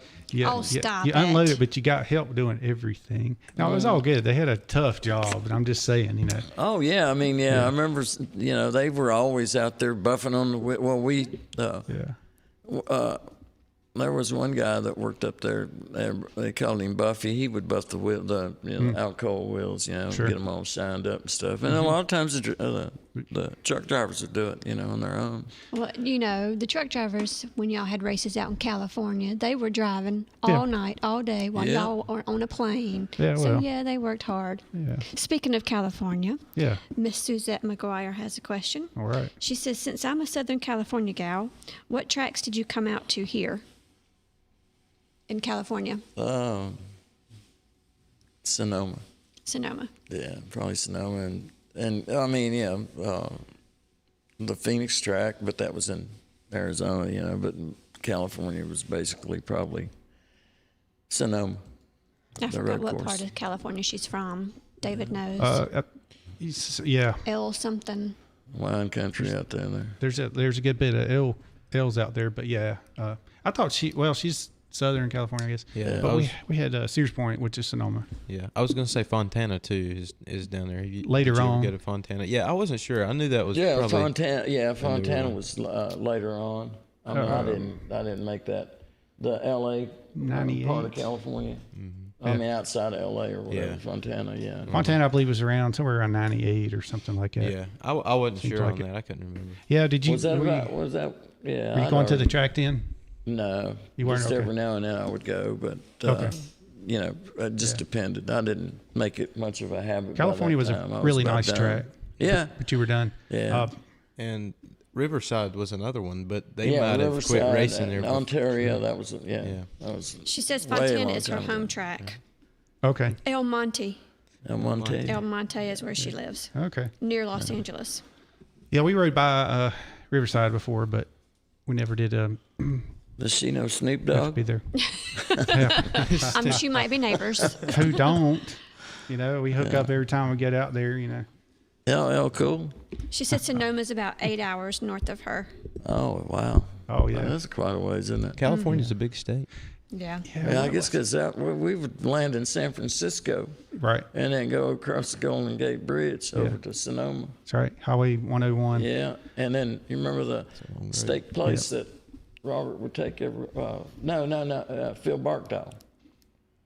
A lot of people would go to that after the race and eat there and drink a little bit, waiting on the airplanes to head back. It's not the same place I was thinking about when you said that. It was up on top of the hill there, and I think it was. I remember going to one in Arizona. There was a big steak place up on the hill. Maybe that was the one I'm thinking about. I might be misplaced on those two. It's easy to do. Those days been were a long blurred. time. Yeah, few and far in between. But What was the other question? You had another one on there. I saw it. No, I already asked the question that you pointed out. Oh, yeah. I had already asked it. Yeah, Brian Senecal says eastbound and down. That's right. I always think about Henry, I think about Henry Benfield. Oh, yeah. And that, because there's a lot of stories that come up about him and, Little not Bud, eating. Shorty Edwards. Oh, my gosh. I never worked with any of those guys, but I was always around Billy Seiler, Johnny Seiler. Oh, man, just, I mean, there's so many names out there that just. Speaking of names, what was the guy's name that was the real short guy? He was like 4'8" or something like that. Oh, yeah. And I asked about his name tonight because the guy I was eating lunch with, he knows his name was Adam. And his can't remember his last name, but he was from Indiana. Okay. And his dad had a die-cast company, not for little cars, but like for carburetors. Had a die-cast, he made carburetors, parts and stuff, Hollies and Carters and Rochesters, different things like that. Made the whole thing. Okay. And so the guy had a few bucks, I guess, and his dad did. But anyway, the guy, he was a little short guy. He's probably about 5 foot tall. His name was Adam. And we would always have circle jerk crew chief kind of high-enders get together, you know, with everybody all get in a group, you know. And so anyway, him being short like that, we just all of a sudden one day we seen these 4x4 wooden blocks that we used on the race, you know, for different things. Sometimes just hold things up, you know. So we decided one day, and Adam went along with us, we duct taped those blocks to the bottoms of his shoes. So it made him, instead of 5 foot tall, he was about 5'4". He was in the meeting, and this guy, this crew chief here, he'd get in your face and like he'd look at you right in the eye, you know. So he was used to Adam, you know, looking down at Adam like that because he was kind of a tall dude. And then so that particular morning, you know, he got around to Adam, and he was looking at Adam, and all of a sudden he had to elevate his eyes up, and he was looking at Adam. He thought something was weird about Adam, so then he looked down and he looked at his shoes, and he had them 4x4 blocks of wood that was duct taped to his shoes. How did he walk in that? Oh, because he didn't walk that far. He was already kind of set up for it, and he squatted down a little bit, and then when the circle jerk happened, then he just happened to pop up, and there he was with his blocks on his shoes, you know, and so he went along with it. He was a funny guy. They were all, you know, like I said, we was all into. Well, he could have talked to David. David knows how to walk in platform heels. No thanks. We had to do this womanless beauty pageant here in Statesville. And I said after the first time, I am not doing that again. I ended up doing it again for some reason. I couldn't have walked in those shoes. I'm not wearing that dress again. Yeah, it wasn't the dress that bothered him. It was the shoes. Oh, the he was heels. all right with the dress. Oh, that's what it was. Yeah, I don't you were go uncomfortable. Right, I don't go anything above 4 inches now. Did you ever have any of those? Did you ever have any of those shoes with goldfish in the heels? That's the 70s. I don't know if David was around then. I was getting around. I remember seeing them. I remember seeing them on I'm just going to say I never had them, but there's something about standing in place in heels. Oh my gosh, yeah, that's horrible. It is horrible. I started getting like the sweats, you know, first of all, and then I'm like, all right, these things got to come off. I've been down. I had my harmonica stuck down in my cleavage. I see that, man. You're good. Fall straight down to the floor. I've got video. Mickey Raphael. Man. Anyway, yeah, he was Bryson, you learned a lot today, right?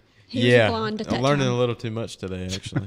Now, well, yeah, I thought that was pretty impressive, man. No, I was I'm proud. listening to it earlier. I thought, actually am proud. Yeah, David's got it going on, man. Did you tell him you had fishnet hose on with that? Oh, wow. You had fishnet hose on with your stilettos. Yeah, I can only find one of them now. I so know. I don't know where to do I've tossed it. One day at Hendrick, when I cleaned your closet. Thank you. Did Hendrick ever have a womanless beauty pageant? No, but I caught a 5-pound bass there one day. There you go. Break time. Out in the pond. Out there in the pond. Maybe one the of the golf guys one of the guys up in the engine room Yep. would stock it. He would catch them like at different lakes, you know, Tuckertown or wherever he was fishing at, and if it was, you know, close to a lunker, he'd bring it back and put it in the pond. And I'd some days in the mornings at break time, I'd sit out there and I had all my fishing stuff up there at Hendrick, so I could fish, you know, and different people, if they wanted to fish, they could use my stuff. And I chunked a Pico perch, silver and black, lure across the bank, and it almost landed at the island. And as soon as it hit the water, and I started reeling it in, about 2 turns, man, bam, that sucker hit real quick.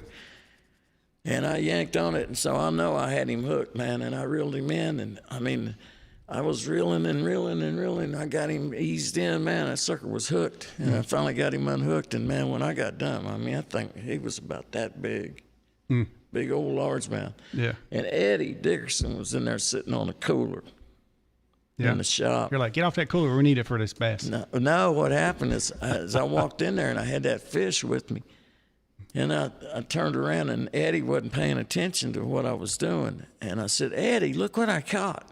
And I pulled that thing out in front of him, and about throwed him off the cooler. He wasn't thought I had expecting an that. alligator or a monster or something. And it was on your finger. There was no way. On the end of my finger. Yeah. And he said, "Man, there ain't no way you caught that thing out there." And I said, "Yeah, I caught it out here." And he said, "You got." He said, "I never catch anything." I said, "Well, you got to have fish." Well, speaking of finger, what's up with the cut off finger? Oh wow, yeah. Are were you done with that story?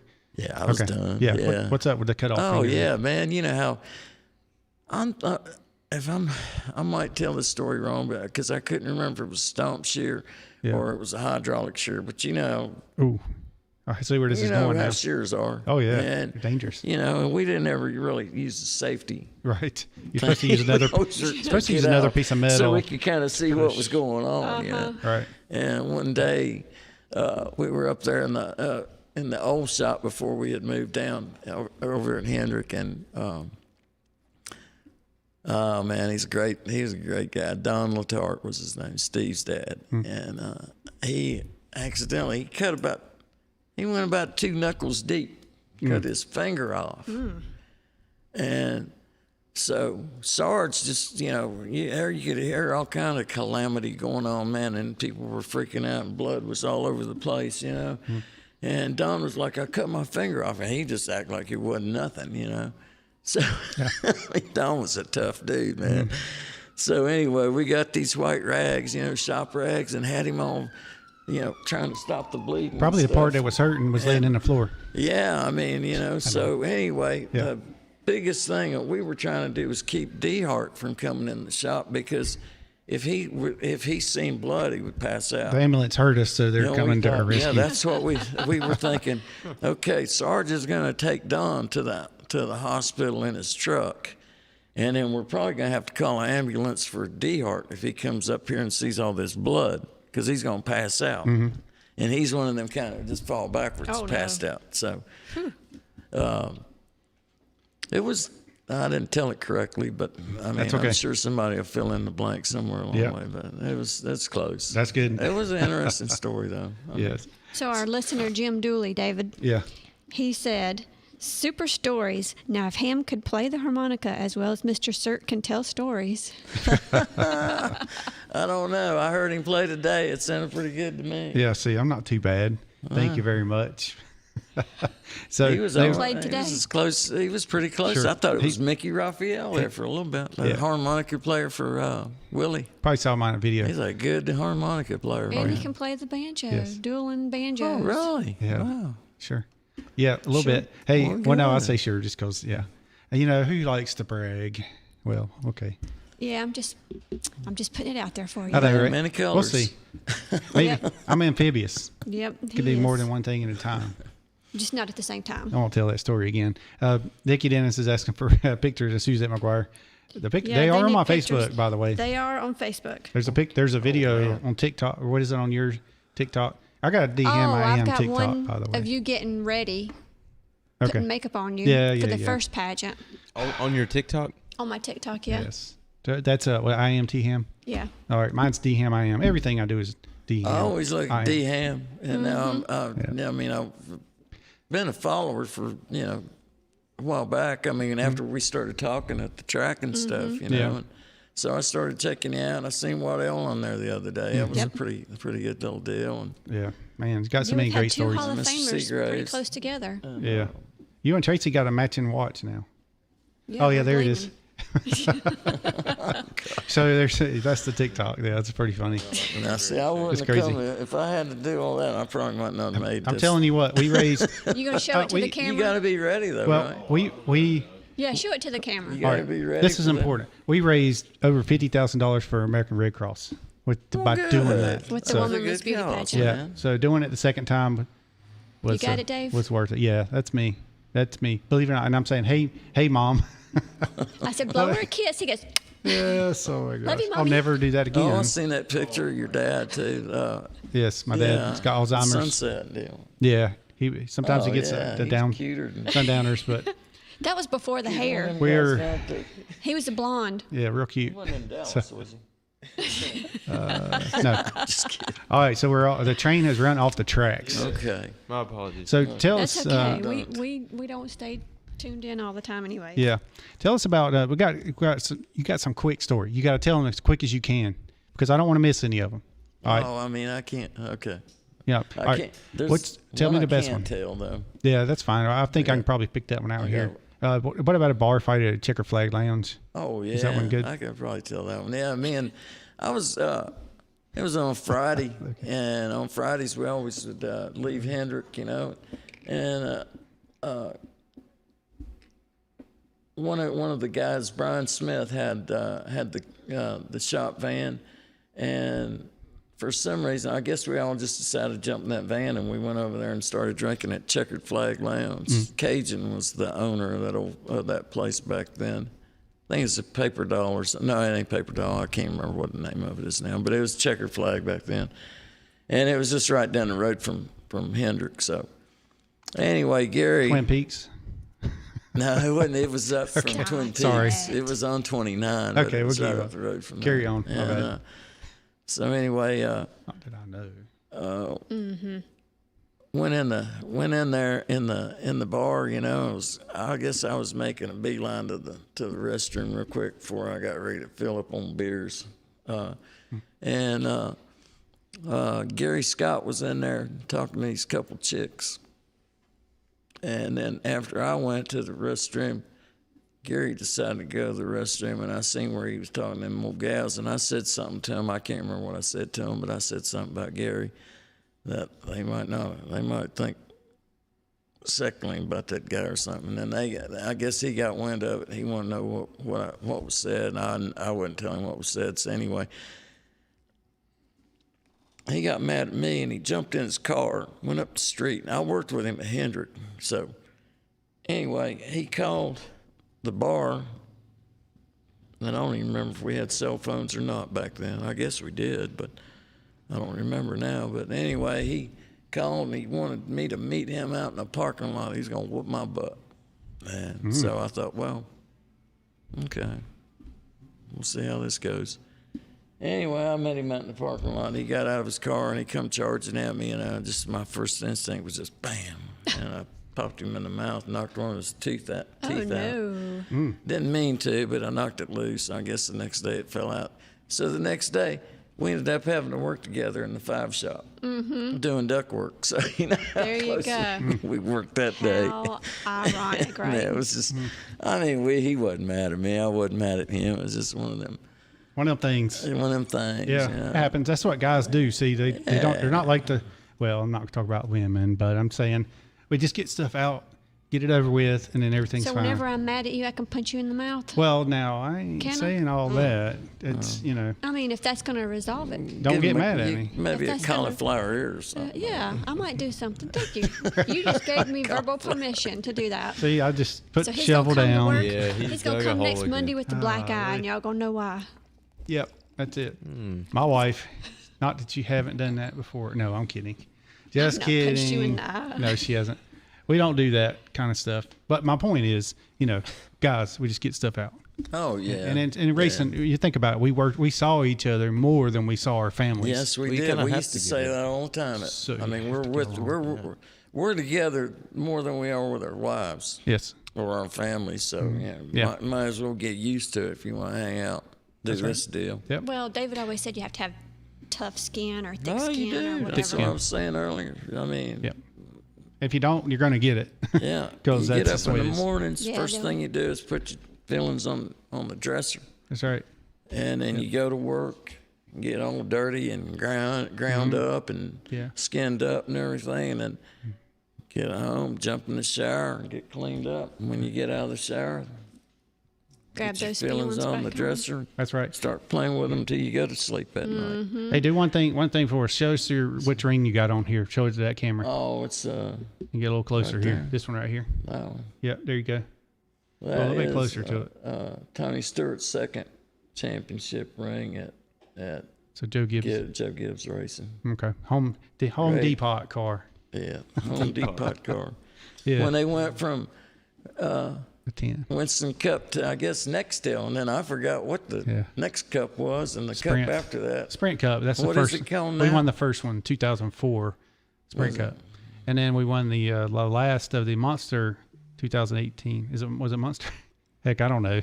I couldn't tell you what it is now. I couldn't keep up with them all because they swapped some. I mean, Winston Cup stayed. It was Winston Cup was there 30 it was something a long years. time. 1972 to 71 to 2003. Or 71, yeah. 32 years, I mean. James W. Johnson. Yep. It came along the year I was born. Johnny Hayes, man, that was such a good bunch of, all those guys back in those days. But anyway. Well, do you have any parting words for our listeners? Thanks for listening. I really enjoyed your what you put together here, David and Tracy and Brent. Thank you. Bryce, I'm sorry. I'll get it. I'll get it. No, once I write it down, I might tattoo it on me. Hey, he goes by many names, by the way. Yeah, I have to get Swayze, used to that. The bandit. Swayze, Yeah. What's the other one? We've recently learned that it kind of hit. It's like, oh yeah, he looks like him too, from the Full House. Oh, John Stamos. Stamos. I don't. He does. Yeah. His hair was a little darker. All right. That's who in the face. Yeah. Okay. He's got. Hey, I'm not complaining. That's I'm not complaining. I don't see it. That's good. But I guess. do. I really do. Well, thank you. It's beautiful. That's Suzette says McGuire. She's talking about my picture, but I'm going to put that on you. It says, "Wow, beautiful." Oh, Suzette McGuire, thank you so much. She's talking about his ring. Oh, that yes. His ring is beautiful. No. Lord, getting a big head over I here. thought she was talking about the beauty pageant thing. No, too. she said his ring is beautiful. My bad. The smoking hot, Yes. David, was for me. That was from Dickie. Smoking hot. Oh yeah. And they want video of me punching you in the eye. Okay, thank you very much. But anyway, I appreciate it. And it got me out of the house, and it's been a long time. I've kind of been cooped up trying to take care of Yeah, so a lot of our friends will be listening tomorrow. I didn't mean to cut you off. A lot of our friends will be listening tomorrow. So just say, you can look in this camera and say to all of your racing friends that you worked with before, just give them a little message. I hope you guys all watch, tomorrow.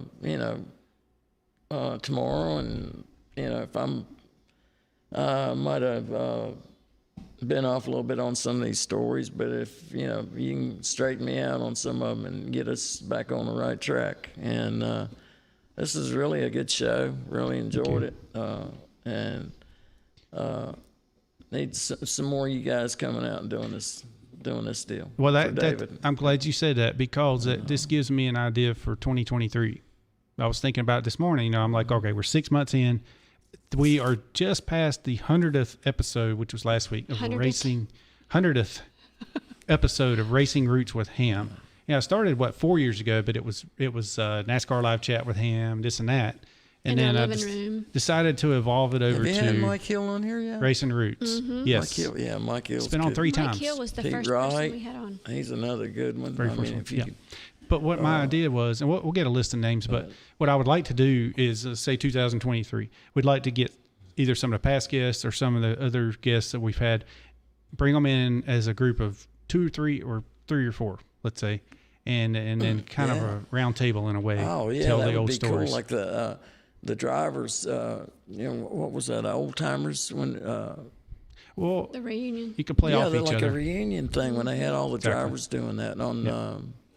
I can't remember what show it was on, but they were doing it there for a little bit. Was it TNN back then, or?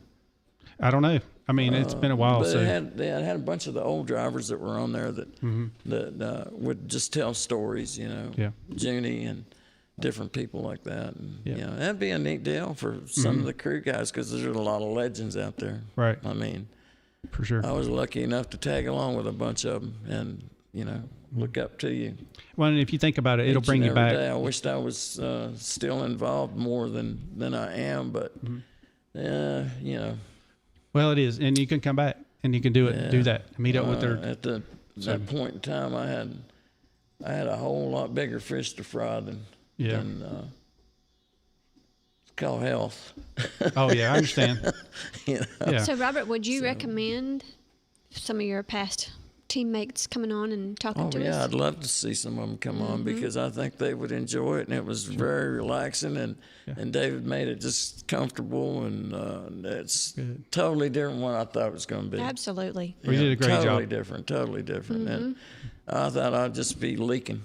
Yeah, well, I understand. Embarrassment. No. And it ain't that bad. No. It's not. It's man. very relaxed. And I starting haven't to get done hot. this in a long time. Good. You know, All right. Good. I felt pretty relaxed. So, please keep that in mind. And God bless y'all and our soldiers and living and past and our greatest generation. And God bless America. That's right. Thank you very much. And tune in to Racing Roots with Hamm every Monday. That's right. We'll see Good night, y'all. y'all. We're going to actually take next Monday off because it's July the 4th. So we're going to take a little break, but I'm going to be working on getting a guest lined up for next month. I'm already starting to work on that. So we'll see y'all back in a couple of weeks. But until then, we'll be posting some different videos and things. But Adios, y'all. yeah, until then, y'all have a Over and out. great week and racing. 10-4, good buddy. We'll see you in 10-4, good buddy. We'll see you in 10 weeks. Yeah, 10-4, good buddy. You got anything on at Hickory? Just right quick. All right. This weekend we've actually we're taking a break from the racing. We're having a monster truck thing coming in, so that's usually cool. A lot of people like to come check that out. So that's Friday and Saturday night at Hickory Motor Speedway. So check that out. Mm-hmm. And then I think the week after that we'll have regular weekly racing. So always a fun time. Good racing happening at Hickory. So All right. All right for Bryce. Yeah. Very Good, good. Bryce. Good job on that. All right. Thank you all Yep. very much. I really enjoyed it. And I hope some other compadres of mine will come on out here and do this deal. That's It'd be a right. neat deal. Share the word. Yes. Hey, do this right quick. Hit the like. Yeah, hit that thumbs up. To say this is Robert Sirt, and you're listening to Racing Roots with Hamm. This is Robert Sirt, and you're listening to Racing Roots with Hamm. Good night, y'all. Good night. Adios. Scout bags represent the best of both worlds, function and fashion.